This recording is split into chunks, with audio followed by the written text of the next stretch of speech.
سلام خدمت همه، امیدوارم که جور صحتمند سر حال باشیم و ادامه درس‌های قبلی. امروز فایل اینپوت آوتپوت در پایتون را میخونیم.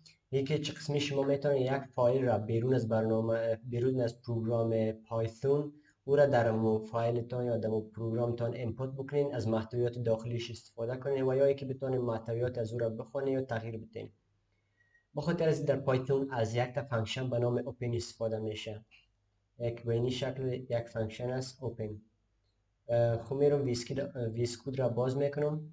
قبلا اینجا یک فایل را ایجاد کردیم به این نام است. داخل از این میگیم که first line second line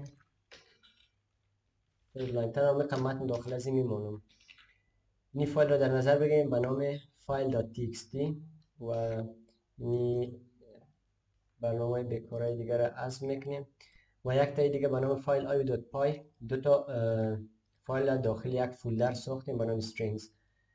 اینی یکیش فایل تکست دیگه برنامه ورد است. آل چطوری میتونیم که اون فایل ورد را در برنامه خود اینپوت بکنیم و از او استفاده کنیم. بخاطر از این شما از فانکشن اوپن استفاده میکنید.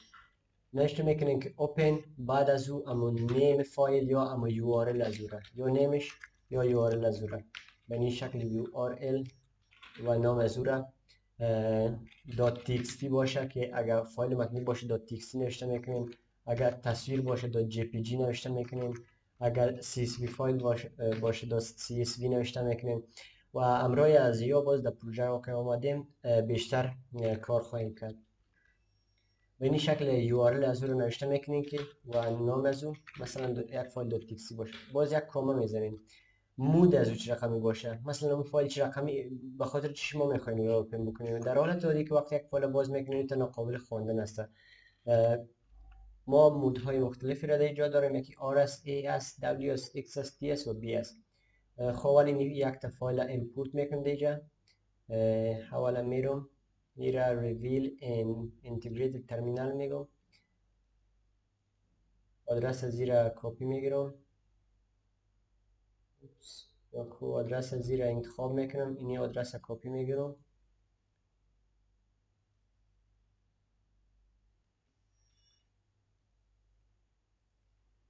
بعد من اینجا آدرس پیست میکنم. کوی جایی که بکورد سلش داره ترمینال از بکورد سلش استفاده میکنه، ولی در پایتون شما باید از فورورد سلش استفاده کنید. جایی که بکورد سلش داره یا را به فورورد سلش تبدیل میکنم. کوی اینی فعلا در می فایل در دیسک دی The New Developing Bootcamp by Python داخل این فولدر کد داخل strings و یک تا بکورد فورورد سلش دیگه و نام خود فایل. نام فایل به نام file.txt است. نام فایل نوشته میکنم که as file.txt. حال وقتی که ما این کار بکنیم این فایل بر ما اوپن میشه ولی تنها باز میشه و دیگه کاری را سر از این انجام ندید. بخاطر از اینکه این دسترسی داشته باشه میره ما در حافظه موقتی و رم ذخیره میکنیم. چه رقمی یک تا وریبل میسازیم که این را برای خود این متن زیر داخل خود ذخیره کنیم. مثلا txt نوشته کردم، یعنی نام فایل میتونه که همین قیمت همین فایل در داخل خود ذخیره کنه. باز پس یکی را باز کردیم میگم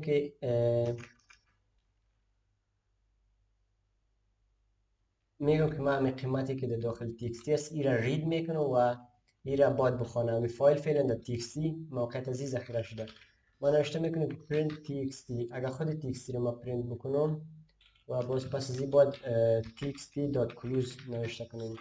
اگر کلوز نکنین فایل در ریم باقی میمونه و این باعث از این میشه که رم شما پر شوه و بعضی مشکلات دیگر هم به بار میاره. بخاطر از این قسمت ها وقتی که شما یک فایل باز میکنین متوجه باشین که وقتی که از فانکشن اوپن استفاده میکنین در اخیر باید نام وریبلی که برای دادیم مثلا txt دادیم txt.close نوشته کنین تا که اون فایل پس از بسته شود.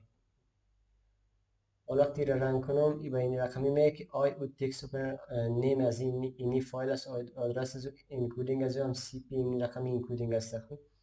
یعنی خود همین فایل txt است. ما میگم که همین فایل txt که همین رقمی است این را برای ما بخون داد رید نوشته میکنم. گفتم print txt داد رید. وقتی که را رن بکنم برای ما چیز محتویاتی را که داخل از این فایل txt است او را میخونم، مثلا first line second line third line. ولی یک چیز اضافی دیگه مثلا اینجا به شکل ولی یک چیز دیگه اضافی مثلا در جای پایتون اضافه کردم، میام پس در فایل وقتی که رن بکنم حال اون پایتون هم دیگه بر ما میاد و اگر تکسی داد روی نوشته کنین اون فایل شما قابل خواندن پیدا میکنه. حال به این شکل شما میتونین که یک تا فایل را باز بکنین، txt مثل با اوپن و این شکل رو باز کنین و txt دات کلوز. میتونین که این قسمت بگین که این فایل به شکل appendable باز کن. کاما نوشته میکنیم داخل کوتیشن A نوشته میکنیم، یعنی قابل اپند باشه. حالا ما میگیم که txt write txt.write نوشته میکنم. داخل از این میگیم که یک تا متن دیگه به نام جاوا هم در اینجا اضافه بکنه. پس از پایتون جاوا را میاره. حالا وقتی رو رن کنم بیان اینجا پس از پایتون این جاوا را اینجا متن اضافه کن. ما میگیم که .write line .write یک چند تا خط مثلا نوشته میکنیم. یک چند تا خط نوشته میکنیم، سه تا کوتیشن در اول و سه تا داخل نوشته میکنیم. حالا داخل از هر چه متن خاصه باشه نوشته کنیم. میتونیم مثلا جاواست دیگه، روبی است، HTML CSS جاوا اسکریپت هر چیز دیگه هم خواسته باشه نوشته کنیم. میتونیم به این شکل ایرا سیو میکنم. وقتی رن کنم ایرا اول در فایل برم به اینجا پس از این جاوا یک جاوا دیگه روبی HTML CSS اینا رو هم برای ما اینجا اضافه کرد. به این شکل شما میتونید که ایرا ریدیبل یا رایتیبل باز بکنید. اگر عوض از ای آر نوشته بکنیم ای ریدیبل است و ما اگر آلی برنامه رو رن بکنم ای ایرر میده. چرا؟ چون که نات رایتیبل، برنامه ما قابل رایتیبل نیست، تنها ریدیبل است. تنها میتونید که محتویات زیر بخوانید ولی نمیتونید که محتویات زیر تغییر بدید. ولی هر دفعه که شما از این فانکشن اوپن استفاده میکنیم باید باز ایرا کلوز بکنین، txt.close نوشته کنین. من میخوام که امیر طوری نوشته کنم که خودش کلوز شود. به خاطر ازی از اوپن به خاطر ازی کار از کیورد with ما استفاده میکنیم. مثلا ما میگم که with open میگم که with open this file، مثلا یعنی with نوشته کردم open یعنی فایل بر ما باز کنم، فایل .txt است. از نام از زیر چی نوشته کنم؟ میگم که تنها txt نوشته کنم نام از زیر میگم به شکل به نام txt این فایل بر ما باز کنم. حالا دو تا نقطه میگذارم انتر میکنم. وقتی که دو تا نقطه گذاشته انتر میکنیم باید یک خط فاصله داشته باشیم. از خود with باید یک خط فاصله داشته باشیم. میرم این طرفتر بیارم که کد سنسی ما میشه. حالا یک خط فاصله دارم از خود with یک اندنتیشن. اینجا هر کاری که خواسته باشین روی از این فایل انجام بدید میتونید که نوشته کنید. مثلا ما میگم که print txt.read میگم خود این فایل برای ما بخون. حالا وقتی رن بکنم کل محتویات از این فایل برای ما میخونه txt.read. به اینجا باز کاما نوشته میکنیم. میتونید که مود از این تغییر بدیم. میگم که مود از این مساوی به حالا w نوشته میکنم. w که نوشته کردیم تنها میتونیم که معلومات جدید در این فایل اضافه کنیم و این را رید کردن نمیتونم. اگر من این را رن بکنم ایرر میده. چرا؟ چون که نات ریدیبل قابل خواندن داره، تنها رایتیبل است. w نوشته کردم. به خاطر از اینکه ما چیزی را داخل از این بیارم نوشته کنم من نوشته میکنم که txt.writeLine. چه نوشته که داخل از این برای من میگم که this is completely a new text. A new text. This will delete the whole text. این رقمی نوشته کردم که یعنی یک متن کاملا جدید است. حالا این فایل ما ببینیم خود داخل از این فایل ها را حذف کردیم. Python Java CSS HTML JavaScript. این محتویات پس داخل از آوردم سیو کردم داخل این فایل .txt. ما می وقتی که اینی را رن میکنم چون که رایتیبل است از w استفاده کردیم کل محتویات قبلی از این فایل دیلیت میشه و همین خط جدید اینجا نوشته میشه. وقتی که ما بیایم این را سیو کنیم کنترل سیو و این را رن کنم ولی برنامه ما را وقتی ما در فایل برم سل کنیم اینجا this is completely a new txt و همون جایی هم که /n استفاده کردم او را در یک خط بعدی ارسال کرده. خوب به این شکل شما میتونید که یک عدد به یک خط بعدی ارسال کنید. ولی من میگم که همین محتویات از زیر بخونم. من این را از میکنم که نوشته میکنم که top 10 programming languages Python Java JavaScript Ruby swift rust. خوب رو HTML و سیستم نوشته میکنم یا که زبان برنامه‌نویسی نیستم، هر چیزی که باشه دیگه CSS. خب فکر کنم این متن کفایت میکنه. حالا ما میخوام که کل از این متن‌ها را خط به خط به یک لیست بیارم، از هر کدام از اینا میخوام که استفاده کنم. به خاطر از این شما میتونید که ایرا رایتیبل مود زیر R بگیریم که ایرا قابل خواندن باشه. باز میتونید که متن زیر داخل یک تا وریبل ذخیره کنیم. مثلا میگم که یک تا وریبل من نوشته میکنم که به نام تاپ 10 مساوی به میگم تاپ 10 باشه. میگم تاپ 10 مساوی به این فایل به نام چی باز کردیم؟ به نام txt. میگم که txt.read محتویات از این txt را بخون. بعد از او را اسپلیت کن. چه رقمی؟ اسپلیت کن و جایی که سلش این داره خط به خط ای را جدا جدا در یک تا ولیو در داخل همین لیست تاپ 10 قرار بدیم.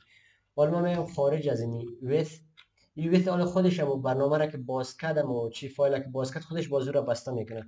حالا ما در اینجا اگه بگویم که print top 10 این top 10 فعلا یک لیست سیر را میکنم. سل کنه یک لیست بر ما تشکیل این قوسا از لیست بودنی. حالا ولیو های از این لیست اولش مثلا این خط اولی را یک تا ولیو از این قرار میده، خط دومی ولیوی دوم، خط سومی ولیوی سوم. به این شکلی یارا خط به خط بر ما جدا میکنه در یک تا لیست قرار میده. باز یک تا کارخانگی همین بوز دارن که این هم شامل از اون نشه که باز اسپلیت میکنه به این شکلی از بکار سلش این استفاده میکنیم. خب اینی آپشن هایی که در اینجا هست، مود هایی که به خاطر باز کردن یک فایل است. آرش به خاطر رید است. اگر این را نوشته نکنیم به صورت دفالت شما میتونید از این استفاده بکنید. ایش به خاطر اپند است. فرق بین ای و W چه است؟ خب حالا من اینجا W نوشته میکنم. W که نوشته کرده یعنی این قابل رایتیبل است. من میگم که اینجا txt.write میگم که رایت کو داخل از این نیو تکست. حالا وقتی که من نیو تکست داخل از این رایت کنم نوشته کنم، حالا اینجا فعلا این نو تا خط داره، این چهار داره، کماتور داره. وقتی را ذخیره کنم بیایم رنگ کنم کل از اون خطا از بین میره و کل از اون خطا از بین میبره، تنها نیو تکست میاره دیگه. ولی وقتی که من این را ای بگیرم اپند در اخیر از اموا بر ما این چی قیمت بعدی رو میاره. مثلا من ای گرفتم این دفعه میگم که قیمت های قبلی بود و رد میکنم دیگه. set string یارم میگیرم به این شکلی. گفتم که تاپ 10 پروگرامینگ لنگویجز بیار برام بیار. خود این جان یک تا بکار سلش ام نوشته میکنم که پس از این نیو تکست هم با جای خودش میمونه و اینا هم در اینجا اضافه میشه، اپند میشه، یعنی با اضافه از وا یا هم میاد اونجا اد میکنه. حالا وقتی رن بکنم خب برنامه رنش وقتی در فایل تکسی بیایم اما خود نیو تکست هم هست و اینا رو هم بر ما در اینجا اضافه کرد. به این شکل شما میتونید از این استفاده بکنید. دیگه در اینجا W است. خود W هم write است. X create a specified file returns an error if the file exists. حالا ما میگم که یک تا فایل در می دایرکتوری برای ما بساز. حالا که این فایل به نام file.txt بودنی در اینجا اگر سل کنیم می به نام file.txt بود. ما میگم file.txt نباشه، میگم یک تا فایل دیگه باشه.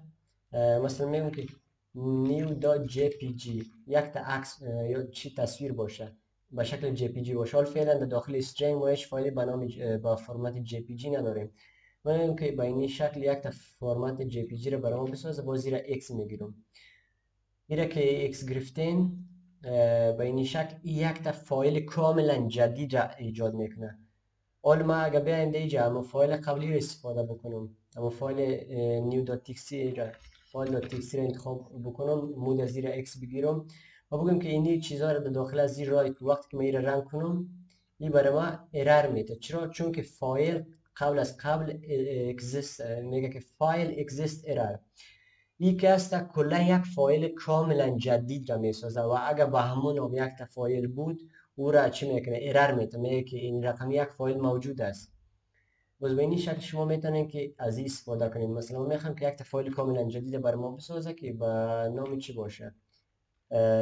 new file.txt. وقتی که رن کنم حال بدون ارر برای ما اجرا میشه و اگر ما در این فولدر استرینگ سیل کنم یک تا new file.txt برای ما با این قیمت هایی که برای گفته بودیم در اولش هم یک تا بکوار سلش این یک تا خط اضافی مونده بودیم. به این شکل برای ما یک تا فایل را ایجاد کرد به نام new file.txt. در سکریپتینگ از همین کودای اسکریپت بسیار استفاده میشه و وقتی که در پروژه میایم باز از همین اوپن فایل زیاد استفاده میکنیم.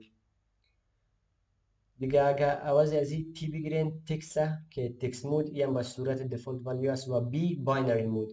در پالو از یا که ریدیبل و رایتیبل مود از رو بگیرین میتونین که شما ببینین که همین ولیوی که شما از یک فایل بیرونی امپورت میکنین او آیا متنی باشه یا نه که به شکل باینری باشه. به صورت کلی خب کلی چیز در زبان کامپیوتر در باینری است، در کامپیوتر در باینری ذخیره میشه. وقتی شما بیره بگیرین کل صفر و یک ها رو برای شما میاره و از این اکثرا به خاطر پروسس ایمیج ها استفاده میشه. مثلا شما یک تصویره که باز میکنین داخل همو برنامه چی برنامه پروگرام پایتونتون، شما باید او را به شکل باینری اوپن بکنین تا که او به شکل صفر یک ها بیاید. از این خاطر از این باینری استفاده میکنین. دیگه فانکشن هاست، خود فانکشن هاست در فایل یکی داد رایت است. داد رایت است که از این تابل استفاده کردیم به این شکلی که او را نامگذاری کردیم. مثلا with open as txt گفتیم که به شکل txt را بر ما باز گفتیم که txt داد رایت یعنی داخل از این txt این چیز نوشته کنیم، این رایت میکنه داخل اون فایل. کلوز است که اگر ما از ویف استفاده نمیکردیم و تنها از خود فانکشن اوپن استفاده میکردیم ما در اخیر باید ازنی اما نام فایل دات کلوز نوشته میکردیم یا این میثود آی امی اوپنینگ آی فایل یا فایل آی او است در پایتون. کلوز نوشته میکردیم که او از رم او یک دفعه که او را باز کردیم او در رم اجرا میشه. دیگه باز کلوز نوشته میکردیم تا که او از رم خارج شود، جای اضافی را در مموری نگیره و از این باید 100% استفاده کنیم. اگر این رقمی نکنین کامپیوترتون کرش میکنین، نوت ریسپاندینگ میاد بیخی استاپ میشه. دیگه دادرید هم که قبلا استفاده کردیم از به خاطر خواندن محتویات همون فایل استفاده میشه. مثلا من اینجا را آر بگیرم، مود از زیر آر بگیرم، میگم که امی فایل برام بخون، میگم که این txt.read ولی این تنها رید میکنه دیگه چیزی کار اضافی نمیکنه. مجبور هستین که امی رید از زیر با یک تا ولیوی جدید اضافه بکنین، بیاین در اخیر این ولیو را پرینت بکنین به این شکل هم رید میکنه فایل و یا اموتی مستقیم در زیر اما خود with open file اگر ضرورت نبود تنها اگر ضرورت بود که محتویات زور چی بکنین بگین که txt دادرید داخل پرینت امو جا نوشته کنین ام میشه دادرید نوشته کنین باز هم اگر رنگ کنین امو رقمی برای شما این برنامه کار میکنه. به خاطر معلومات بیشتر در مورد از اینکه چه قسمی از شما از فایل آیو و فایل اینپوت آوتپوت استفاده میکنین در این لینک بریم و بعضی مطالب بیشتر در اینجا باز بخونیم. دیگه بریم سر اصل موضوعی که امروز باید او را 100% بخونیم، چون که این موضوع قبلی از درس گذشته بود و اصلا من امروز فانکشنال پروگرامینگ در پایتون میخوام. چه قسمی شما فانکشن را میتونین در پایتون بسازین.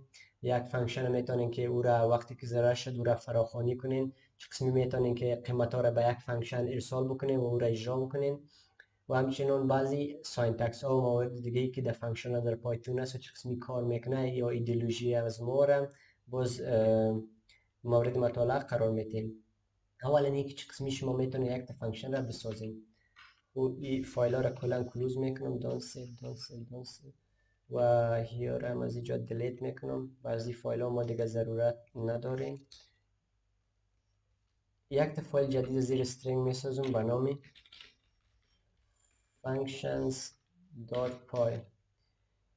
functions.py به این شکل یک فایل جدید داخل استرینگ ساختم.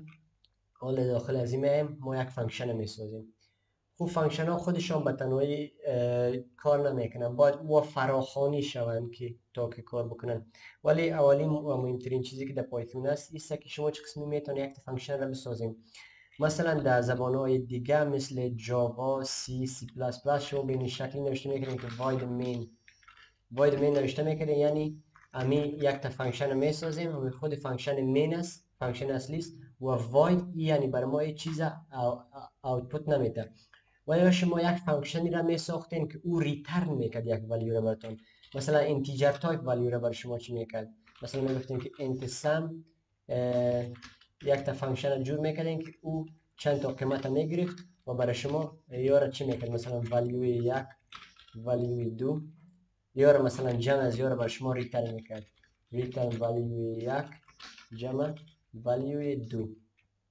با این شکل شما میتونستین که یک فانکشن را در جاوا، سی و سی پلاس پلاس بسازین. ولی ساختن فانکشن در پایتون متفاوت است.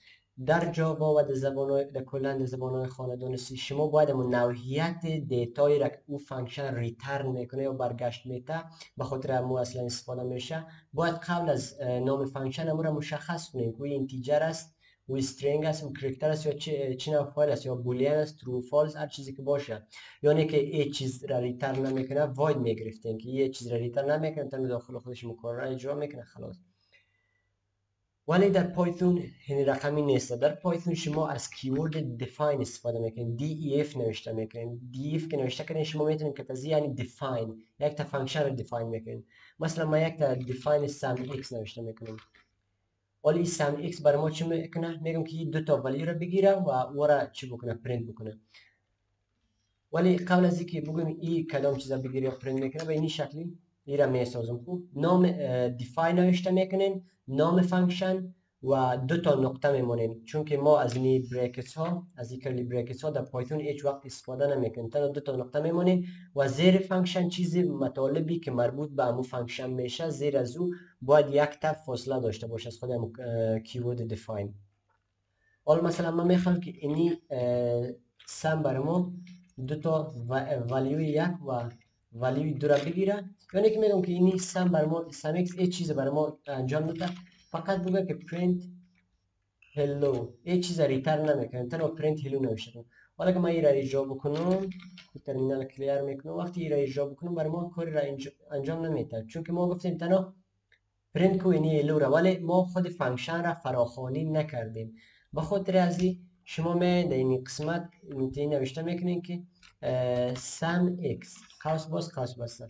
اول وقتی که این را رن بکنین سم x فراخوانی میشه و اینی هلو را بر شما پرینت میکنه. و این شکل شما میتونین که یک فانکشن را در پایتون بسازین.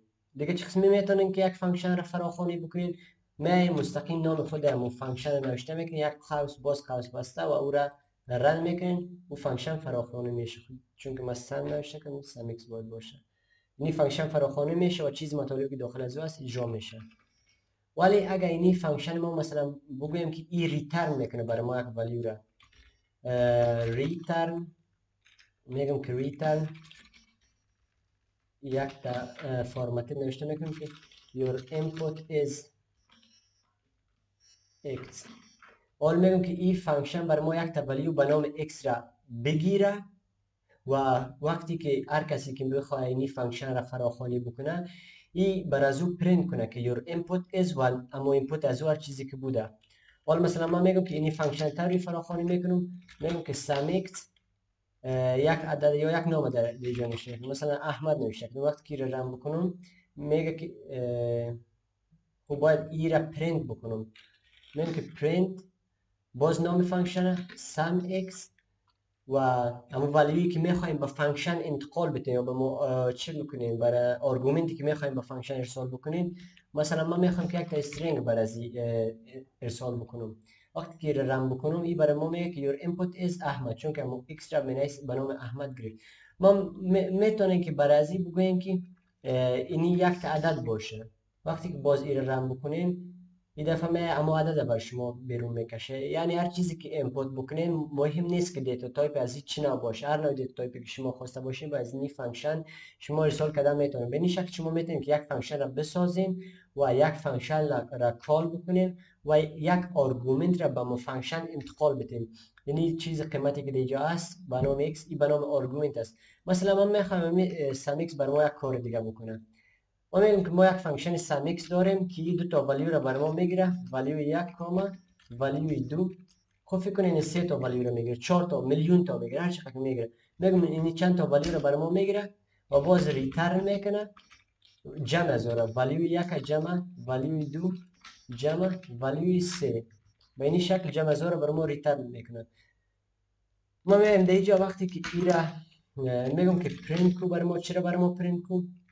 همه سم x فراخوانی کو تو از یک رنجای همه فانکشنی که سم x است این را فراخوانی کو و در داخل از این یک چند تا قیمت بدیم، مثلا 2 4 6 سه تا قیمت بدیم. اگر ما یک قیمت اضافی بدیم این را رن بکنیم این برنامه ما ارر میده. چرا؟ میگه که تایپ ارر، این را به نام تایپ ارر یاد میکنه. میگه take 3 position، اینی sumx فانکشن sumx که هست takes 3 positional argument بعد forward give. این تنها 4 تا قیمت میگیره ولی شما 3 تا قیمت میگیره ولی شما 4 تا را بر از این انتخاب دادین. به خاطر از این شما میین تنها 3 تا را بر از این انتخاب میکنین، رن میکنین. ولی کاری که میکنه یا را با هم جمع میکنه و پس ریترن میکنه. ولی ما گفتیم که 2 4 6 را بر از این انتقال میتیم و این برای ما 2 جمع 4 جمع 6 کرد و 12 نتیجه زوره بر ما بیرون کشید. به این شکل شما میتونید یک یا چندین تا آرگومنت را به یک فانکشن پاس بکنین. دیگه یک مسئله دیگر ما داریم در پایتون که اینی ارز و اکوارد است که فکر کنم در کل زبان‌های برنامه‌نویسی باشه. ما مثلا یک فانکشن رو دیفاین میکنیم، میگیم که sum x ای آل بر ما چند تا قیمت بگیره، value 1 value 2 و هر چقدر قیمت که بر زی میتن ای باید همی کل قیمت ها را یا را بگیره و ریترن کنه سم از همی را. مثلا value 1 جمع value 2 جمع value 3 به این شکل یا را بر ما ریترن کنه.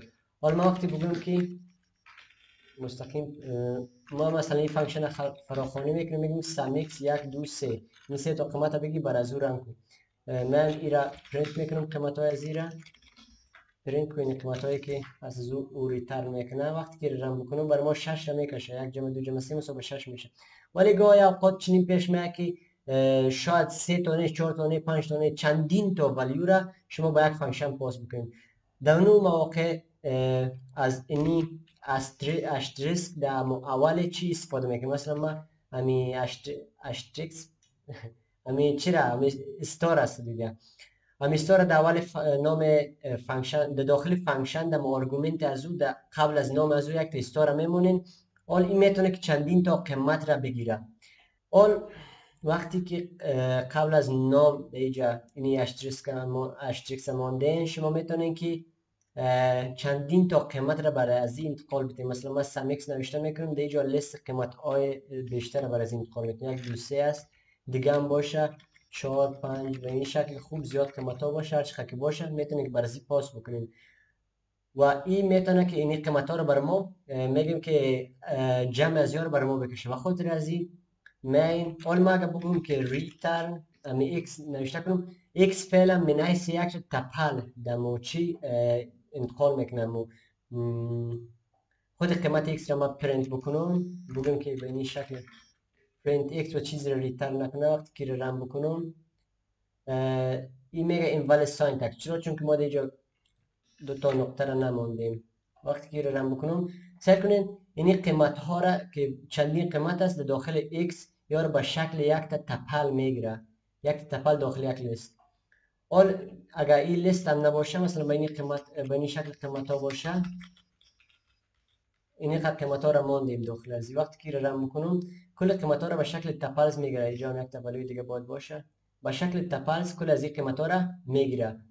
ولی در پرینت که ما اینجا نن پرینت میکنیم. چرا؟ چون که این پرینت ما اینجا گفتیم که فراخوانی کردیم این sumx و این باید چیزی را ریترن کنه تا که او را پرینت کنه. چون که چیزی ریترن نمیکنه تایپ از این نن است، از این خاطر نن را در اینجا پرینت کرد. ما میگیم که امی کل ولیوهای x را جمع بکنه و جمع از را بر ما پیدا کنه و سپس را ریترن کنه. بخاطر از این میگیم که for a in x داخل ولیوهای x ما خب قبلا خواندیم که چه قسمی میتونیم که با کل ولیوهای داخل یک تپل دسترسی داشته باشیم. میگیم که توتال مساوی به 0 for a in x به خاطر کل ولیوهایی که داخل x است فور فانکشن هم خوندیم. میگیم که ریترن یا ریترن نوشته نمیکنم، میگم که توتال پلاس مساوی به a کل ولیوهایی که داخل از x است. این همین توتالی که قبلا 0 بود این جمع میکنه با قیمتایی که داخل x است، هر کدام از را جمع میکنه و داخل توتال ذخیره میکنه. ما میایم اینجا نوشته میکنم که ریترن توتال آل همین توتال از این که هر چقدر میشه او را برای ما ریترن کنه. وقتی که من را رن بکنم سعی کنیم توتال از این 2295 شدی کل از این برای ما بیرون کشید. مثلا از یک تا ما بگیرم که اعداد کمتر باشه 4 5 6 7 همین که فکر کنم کفایت میکنه. وقتی که رن بکنم مجموعه از 28 میشه. به این شکل شما میتونید که از ارگز استفاده کنید. ولی این اشتریکس x هر چیزی که میتونید اینجا نوشته کنید a نوشته کنید، میتونید که b نوشته کنید هر چیز دیگه که نوشته بکنیم. ولی در زبان برنامه‌نویسی پایتون کل زبان و در دیگه زبان‌های برنامه‌نویسی کل پروگرامرها روی از همین توافق کردن که امیر ارگز نوشته کنن. به خاطر از این ارگز نوشته میکنن چون که یک استاندارد سازی را ایجاد کردن اینجا. حال ما در اینجا میگیم که امی ارز هر جایی که بود یعنی او چیزی است که یو در داخل یک فانکشن یک آرگومنتی است که چندین تا قیمت را میتونه بگیره. ما در اینجا که آمدیم با عوض x هم در اینجا نوشته میکنیم که args، ولی در اینجا اشتریسک امو چی استاره نمیمونه دیگه، تنها در نام اولی از او استاره دیگه نمیمونه. وقتی که رقم بکنین حال باز هم جواب برای ما میکشه مو توتال چقدر است. از این خاطر شما میتونید که از این args استفاده کنید و این کاربرد از این است که در حالت عادی تنها یک تا قیمت میگیره. حالا ما اگه دیجا مثلا تنها می خود ارز را نوشته کنم و قبل از این استاره نمانم، وقتی که رم بکنم این بر ما ایرر میده. چرا میگه که این فقط یک تا قیمت را میگه ولی شما 7 تا قیمت بر از دادیم. به خاطر از اینکه چندین تا قیمت را بگیره شما دیجا بر از قبل از نام از یک تا استاره میمونه. به این شکل نه کل قیمت را میگیره و همون کل کارکردهایی که شما ضرورت داره میتونید که روی از او پلس را انجام بدین. به این شکل میتونید از این استفاده بکنین. چیز دیگه ای که در پایتون است به نام keywords است. خب keywords که هست این باز به شکل کی و value استفاده میشه. این به نام keywords استفاده میکنن. شما میتونید که دو تا اشتریس نوشته کنید و اینجا باز x نوشته بکنید. ولی keywords یک تفاوت عمده دیگه ای که با args داره است که این هم کی داره و هم value و این یک تا دیکشنری را با خود یک فانکشن پاس میکنه. به خاطر از اینکه یک دیکشنری را با مو فانکشن تون پاس بکنید شما میتونید که از کیورد استفاده کنید. خوب میگم که define با نام my function یک تا فانکشن دیگه را میسازم. my function یک تا فانکشن ساختم که چند تا ولیو را بگیره با شکل دیکشنری ای را ای نوشته کردم. اول فرق نمیکنه که ای باشه هر چیزی که باشه، ولی پروگرامر روی از همین چی کردن که ای را باید کیوردز نوشته کنید. چون که روی از همین توافق کردن یک استاندارد سازی کردن که وقتی که یک نفر میاد پروگرام تو نمیخونه باید بفهمه کی به خاطر چی دیجا استفاده شده. از این خاطر دیجا کیوردز نوشته کردم و من میگم هر کسی که امیر چی بکنه ریترن کو اما ولیوی از ایره اما هر چیزی که باشد. مثلا ما میگم یک دیکشنری از نام های مختلف بعضی ما انتقال میتونم. اول وقتی که دوی دیکشنری میگم ما میگم که بر ما پرینت کو که نیم مساوی با keywords name. مثلا اون کیورد کی از اون نیم است و ولی از هر چیزی که باشه. ولی من دیگه وقتی که فراخوانی میکنم مثلا میگم که print my func و داخل از یک چند تا قیمت انتقال چی میکنم و این شکل میگم که چند تا قیمت باشه. مثلا نیم مساوی باشه با احمد به این شکل دیگه کاما اف نیم مساوی باشه. خوبی را باید بشم بسته کنم باز کاما اف نیم یا لاست نیم لاست از این مساوی باشه با محمدی به این شکل نوشته کردم. حالا ما میگم که هر کسی که با این جا قیمتی را انتقال میده وقتی ما را میکنم این برای ما همون نیم مساوی کیوردز نیم همون را برای ما میکشه پرینت میکنه. خوب فعلا ریترن نیم مساوی این را باید داخل یک تا براکتس قرار بدین چون که ما از فرمت فانکشن دیجا استفاده کردیم از اف استفاده کردم. ولی کیوردز هم از این داخل کیوردز خود یک دیکشنری است. فعلا یک دیکشنری از ولیوهای مختلف است. کی و ولیوی مختلف داره. مثلا کی از این نیم است ولیو از این احمد است. دیگه کی از این لاست است ولیو از این مثلا این محمدی است. شما کار با دیکشنری را میفهمید که چه قسمی کار میکنن. اول وقتی به امیر رم بکنم بر ما میگه که نیم مساوی با احمد به این شکل که ما نوشته کردیم دیجا نیم مساوی با همون نیم ما میخوام که عوض نیم همون لاست بر ما پیدا بکنه همون کیورد لاست به این شکل بر ما لاست هم پیدا میکنه. و به این طریقه شما میتونین که یک دیکشنری را بعضی انتقال بدین. اگر در حالت عادی کار انجام بدین مثلا بدون اشتریسک باشه اما بدون استاره حالا این میگه که my func got an expected keyword argument name. این نیم که دیجا هست میگه را میت شناسایی کنه نمیتونم. چرا؟ چون که این فانکشن این چیزا رو ایش نمیشناسه. اگر یک تا استار هم باشه بازم کار نمیکنه. ولی اگه دو تا استار مونده این میفهمه که والا کدام نفر است که برای ما کیا و ولیو را انتقال میده باید ما را دریافت کنیم. از این خاطر شما میتونید که از کیوردز استفاده بکنید. دیگه دیفالت پارامتر است.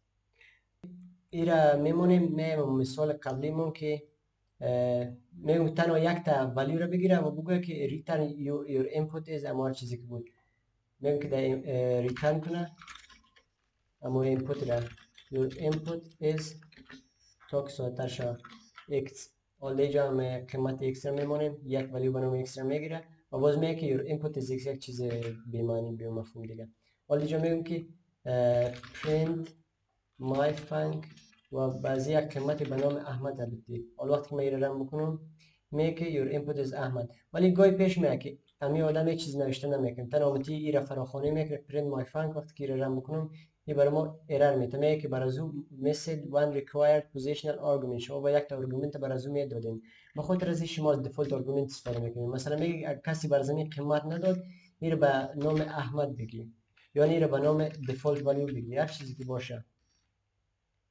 وقتی که رن بکنین all make your input is default گاهی اوقات چنین پیش میاد که وقتی که در پروژه باز ما آمدیم مثلا شما از یوزر یک تا چی را میخوایم میگین که یک تا اطلاعات را برای ما برای ما ارسال بکن مثلا ما هر تایتل باشه یعنی که وقتی که در پروفایل پیکچر میایم یک پروژه که میسازیم باز اونجا پروفایل پیکچر میسازیم وقتی که پروفایل پیکچر مثلا میسازیم میگیم که دفالت از یک تا تصویر باشه ولی اگر همون نفری که بیاید هیچ چی هم داشته باشه یک تصویر مینیس پروفایل پیکچر دفالت از او شونده میشه قسمی که در فیسبوک شما میبینید یک چهره سفید اگر از مرد بود مرد اگر از جندرش زن بود زن است و یک سفید به یک بک‌گراند است در پروفایل پیکچر دفالت به صورت دفالت با این شکل شما میتونید که از ولیوهای دفالت اند در این فانکشن های استفاده بکنید قیمت زیر مساوی نوشته میکنین دفالت نوشته میکنین وقتی که رن بکنین اول دفالت میگه ولی در صورتی که شما یک تا ولیو را بر از انتقال بدین رن بکنین این هم ولیو را بر شما میکشه ولی اگر یگان تو یوزر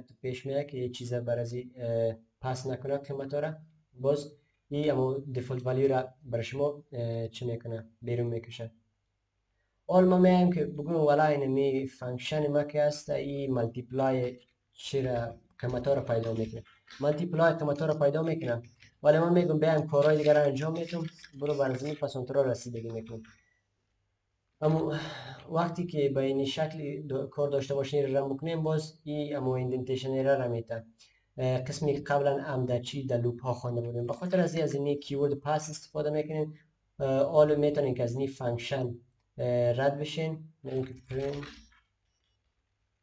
hello حال میتونه که از این فانکشن رد بشین و کارهای بعدیتون اجرا بشه مثلا این پرینت است اینی را در اینجا پرینت نوشته کردم این اجرا شد یعنی از اون فانکشن رد میشه و یک مسئله دیگه ای که باید داشته باشین قبل از ای که یک فانکشن را چه بکنین مثلا او را فراخوانی بکنین او را باید ساخته باشین مثلا در اینجا میگم که اینی پرینت اما کل چیز ولیوی که یوزر برای ما میتونه ای بیا امو را پرینت بکنه بعد اینجا نوشته میکنم که مولت یک اول وقتی که رن بکنم ای برای ما یک پرینت میکنه این چی بود کنم مولت به این شکل اول ولیو یک برای ما پرینت میکنه ولی ما وقتی که بیایم امی یک را قبل از اینکه ما فانکشن را دیفاین بکنم بیایم این را رن کنم این بر ما اجرا نمیشه چرا چون که پایتون اینترپرتد پروگرامینگ لنگویج است یعنی خط به خط اجرا میشه و از خط اولی شروع میکنه تا خط آخر با با ترتیب خط به خط اجرا میشه در این صورت باید اول هم فانکشن بیا بخوانه و پروگرامتون باز پس از اون این را بیا اجرا بکنه تا کار بکنه فراخوانی بکنین در زبانهای مثل سی شما مثلا میوانید قبل از مین اما واید مین بودنی بعد از این یک فانکشن را می ساختیم یک مثلا اینت مای فانکشن را می ساختیم هر چیز فانکشنی که بود آلو فانکشن را می ساختیم قبل از واید می آمدین او را فقط یک فراخوانی میکردین که او یک دفعه اجرا بشه چون که در اولم اما با آخرم در اول که او اجرا میشد تا آخرم برنامه به مو دسترسی داشتم چی نظر به مسکوپش ولی در پایتون خط به خط اجرا میشه حال که بیاین در اول مثلا اینت مای فانک نوشته کنین هم او فراخوانی نمیشه چرا چون که او قبل از قبل باید دیفاین شده باشه تا که فراخوانی شه به خاطر از این شما فانکشن رو اول همیشه اول میسازین پس زومین اما آرگومنت هایی که بر زو پاس میکنین و یا از او فراخوانی میکنین و چی میکنین دیگه پایتون لامدا اکسپرشن است خوی لامدا اکسپرشن هم میمونیم به درس فردا